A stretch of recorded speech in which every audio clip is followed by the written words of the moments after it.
The utility company buried lines through his best field. A single old map made them move every one the stakes appeared overnight. That was the first problem.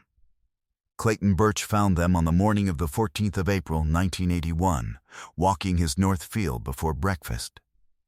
Surveyor's stakes. Orange flags.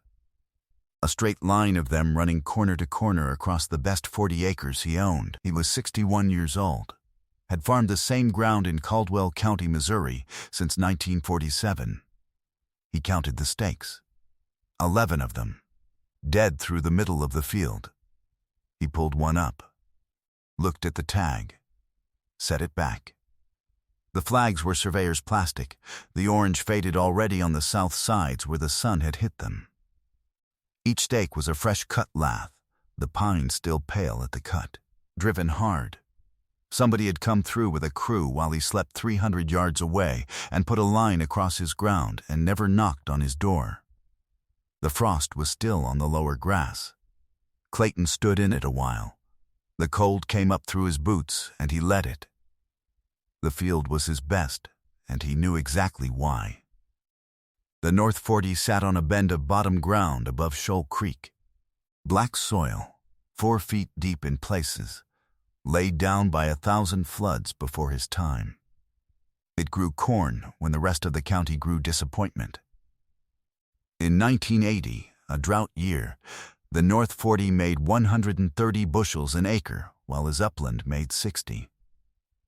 That field was the difference between a good year and a bank meeting. Clayton had buried 2 dogs and 1 understanding at the edge of it. He knew its every wet corner.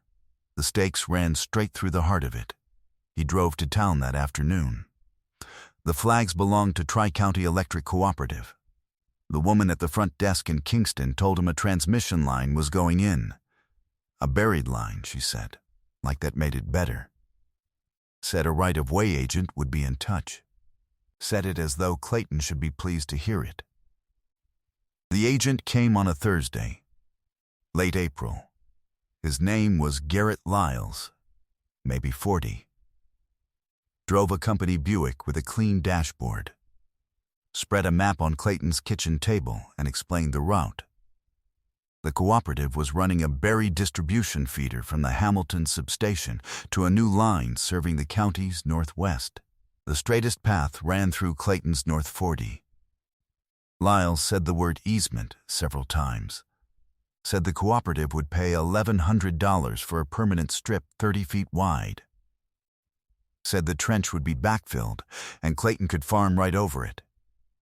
Clayton asked how deep. Lyles said 40 inches. Below the plow. Clayton asked what happened to 4 feet of topsoil dug out and put back wrong. Lyles said it settled. Clayton said it settled into a ditch that drowned corn in a wet spring and starved it in a dry one. Said a trench through bottom ground was a scar that never fully healed. Lyles wrote something on a pad. Said the route was determined by engineering.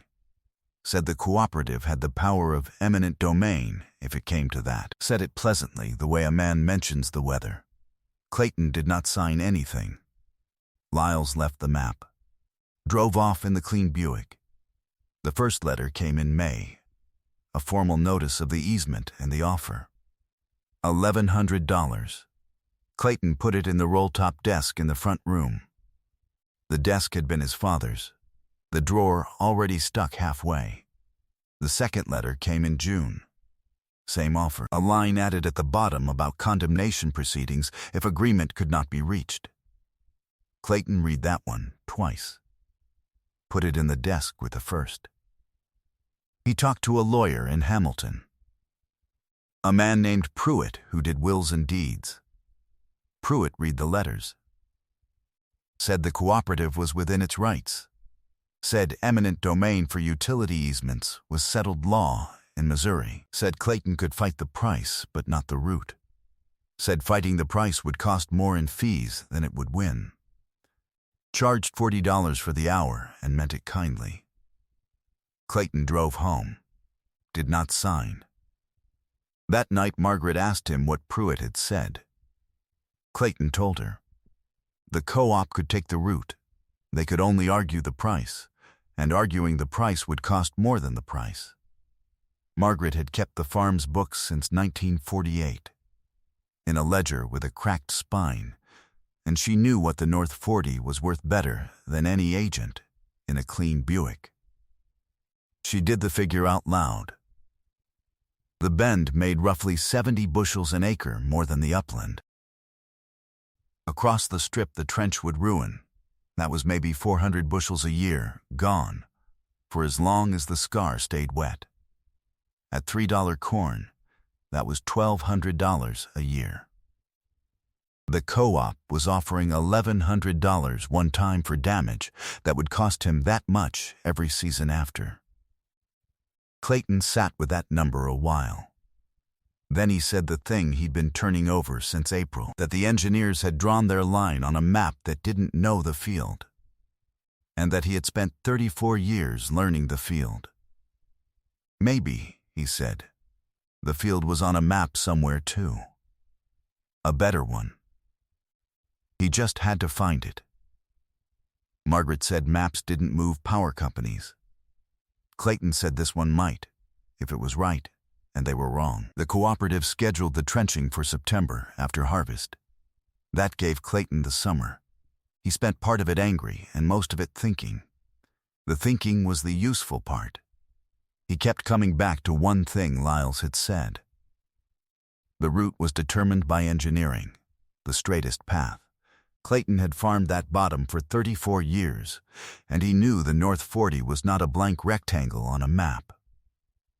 It had a high spine of ground running along its west edge, dry and firm even in April. And it had the wet bend along the creek, where the black soil was deepest and the water table closest. The engineers had drawn their straight line corner to corner, right across the wet bend, because on their map the field was flat and featureless. Their map was wrong. Clayton was sure of it.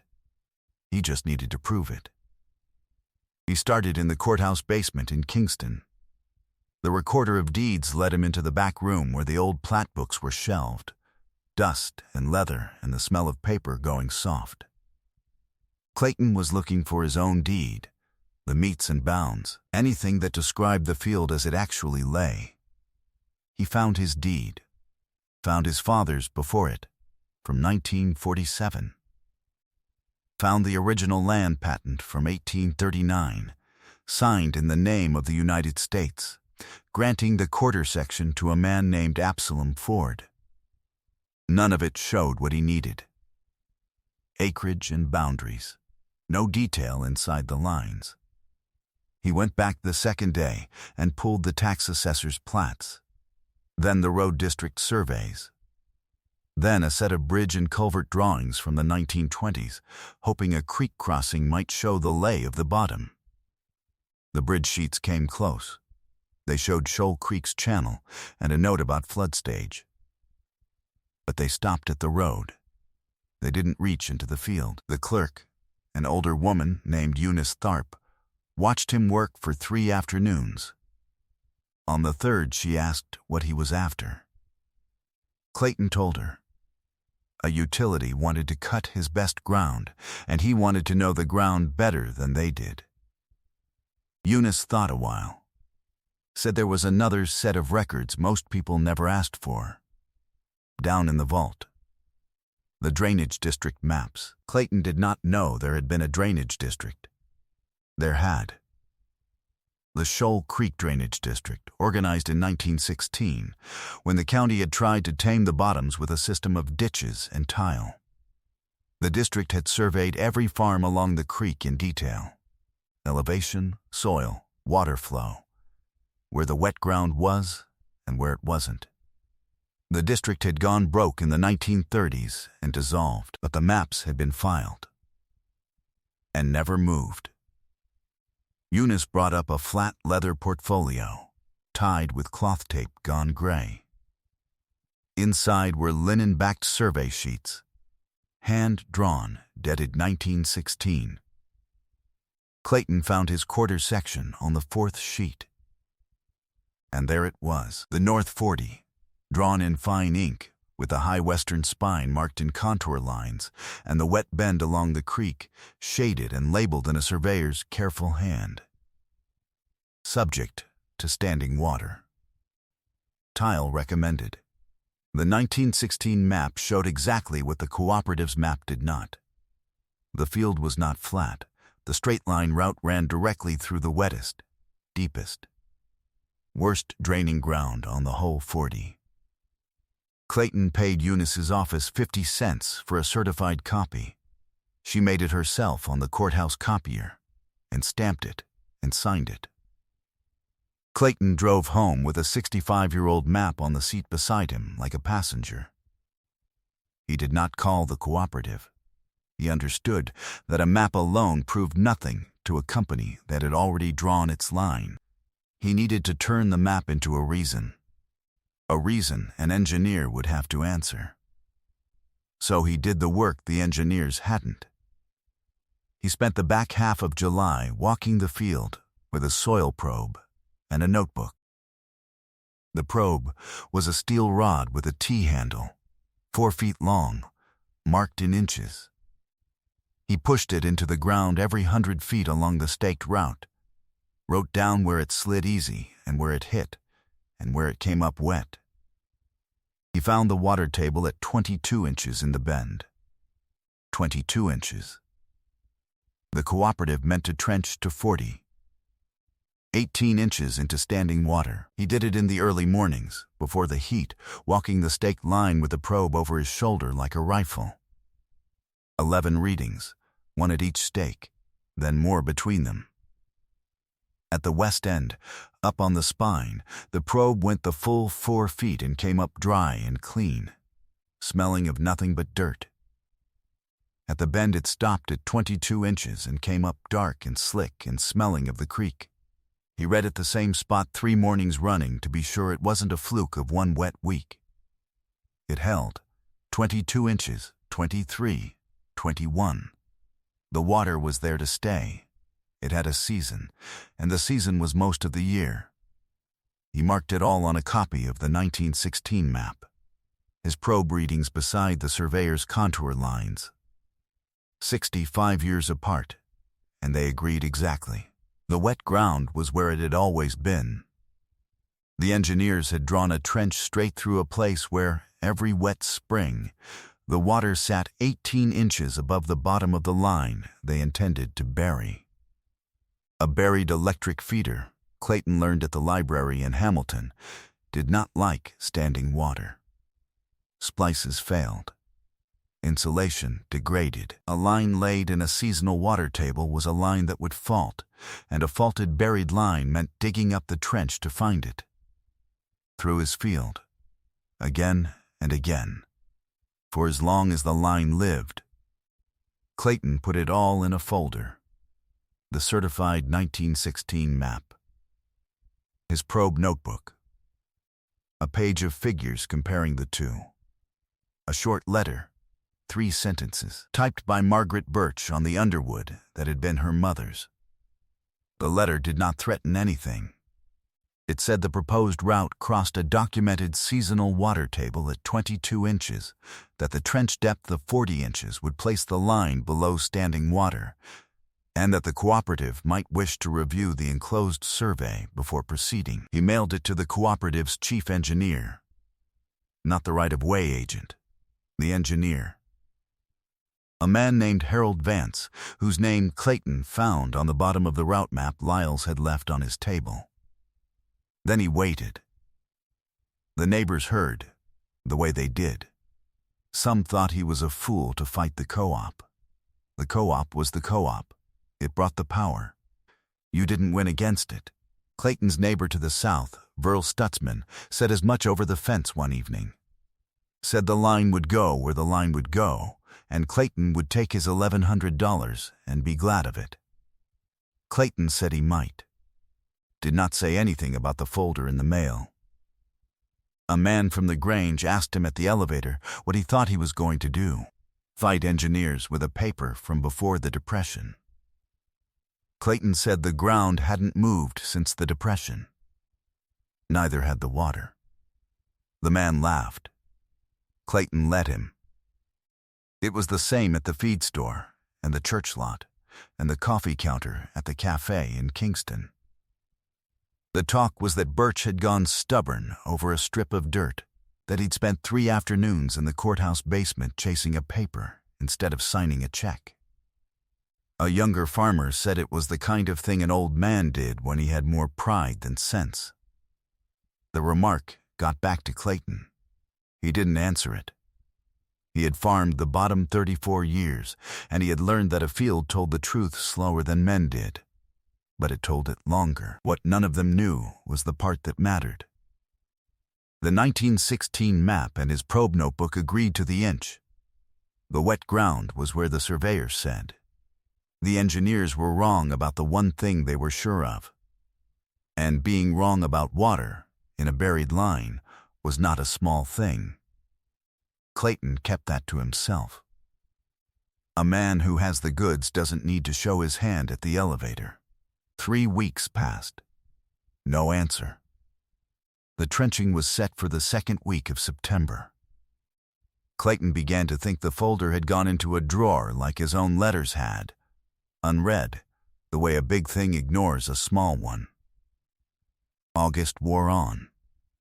The corn in the bend tasseled and set ears, deep green, the best stand on the place, standing right where the line was staked to cut it. Clayton walked it most evenings. He had done everything he knew how to do. The map was certified. The probe readings were written down. The letter was mailed to the right man. There was nothing left but to wait, and waiting was the hardest farming there was. Margaret asked him once if he thought it would work. Clayton said the map was right. Said being right and being heard were 2 different things. Said he'd find out which one the co-op cared about. The answer came on the 28th of August. Not a letter. A car. 2 cars. Harold Vance, the chief engineer, and a younger man with a transit and a rod.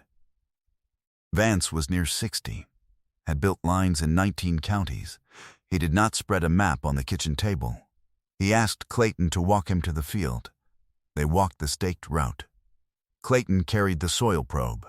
Vance carried the certified 1916 map, which he had brought with him, folded into his shirt pocket. At the wet bend, Clayton pushed the probe down. It went 22 inches and stopped in water. He pulled it up wet and handed it to Vance without a word. Vance looked at the dark line on the steel, looked at the contour shading on the 65-year-old map, looked at the bend of the creek and the lay of the ground and the place where the line was staked to go. Vance was quiet for a while. Then he said the engineering had been done off the county quad sheet. Flat data. Said no one had walked it in the spring. Said the 1916 survey was better ground truth than anything in his office. He told the young man to start shooting grades along the western spine. The line moved. All of it. 11 stakes pulled and reset along the high, dry, firm western edge of the field, where the soil was thinner and the corn made less, and Clayton lost a strip he could afford to lose instead of the heart he couldn't. The new route was 240 feet longer. It cost the cooperative more pipe, more trench, more labor. Vance approved it anyway. A line laid in dry ground was a line that wouldn't fault. Over 30 years it was cheaper, even at 240 feet longer, than a line that had to be dug out of a wet field every few springs. Vance did not apologize. Engineers don't, much. But before he left, he asked Clayton where he'd found the drainage map. Clayton told him. The courthouse vault. Filed in 1916. Never moved. Vance wrote it down, said his office would start pulling the old district surveys for every bottom ground route in the region. Said they were better than the quad sheets. Said it like a man who had learned something and didn't mind admitting the half of it that was useful. The trench went in along the western spine in September. Clayton watched them dig. The backfill settled some that winter, the way he'd warned, but on the high dry ground it didn't matter. Nothing drowned. Nothing starved. The strip grew thinner corn the next year and the year after, but the heart of the North 40, the deep black bend along the creek, was never touched. It made 128 bushels an acre in 1982. 141 in 1985. He kept the numbers, the way Margaret had taught. The strip along the spine lost maybe 12 bushels an acre to the settled trench in a wet year. Across the 30-foot easement that came to a loss, he could measure in a single wagon, not a season. The bend, untouched, kept making 60 and 70 bushels more than the upland, year after year, exactly as it had before the orange flags. Over the first 10 years after the line went in, Clayton figured the moved route saved him better than $11,000 in corn that would have drowned in a wet trench through the bottom. The map that cost him 50 cents had been worth more than that an acre. The cooperative paid him $1,400 in the end, $300 more than the first offer, for the longer easement on the poorer ground. Clayton took it. The money was never the point. The point was the field. Verl Stutzman never said much about it. But 2 years later, the gas company came surveying for a pipeline through Verl's place, straight across his own bottom ground, and Verl drove to Clayton's before he drove to the courthouse. Wanted to know how a man found the old maps. Clayton drew him a route to the vault on the back of a feed receipt. "Eunice Tharp," he said. "Ask for the drainage district. Tell her Birch sent you." Verl found his own 1916 sheet, his own wet bend, moved his own pipeline. Word of it spread the way real things do in a county. Quiet, farmer to farmer, over fences and at the elevator. Not many used it, maybe a dozen over the years. But the ones who did kept their best ground. The courthouse clerk learned to expect them. Eunice kept the leather portfolio on a low shelf where she could reach it without the step stool. Clayton Birch farmed the North 40 until 1996. Retired at 76. Sold the place to a grandson who'd gone to the university for agronomy and come home anyway. The young man knew about soil maps, the modern kind, the satellite kind, layered on a screen. His grandfather showed him the other kind, the leather portfolio, the linen sheets. The wet bend drawn in ink by a man dead before either of them was born. The grandson keeps the certified copy framed in the farm office, above the desk. The buried line still runs along the western spine, 40 years now, never faulted, never dug up. Dry ground, like the old map said. Clayton drove the field road once in 2003, an old man in a younger man's truck. The corn in the bend stood tall and even, deep green, exactly where the engineers had once meant to cut it. He didn't get out. Didn't need to. The company drew its line with the newest map they had. An old one drew it better. It had been right since 1916. It was still right. The ground had never moved, and neither, in the end, had the line they tried to put through it.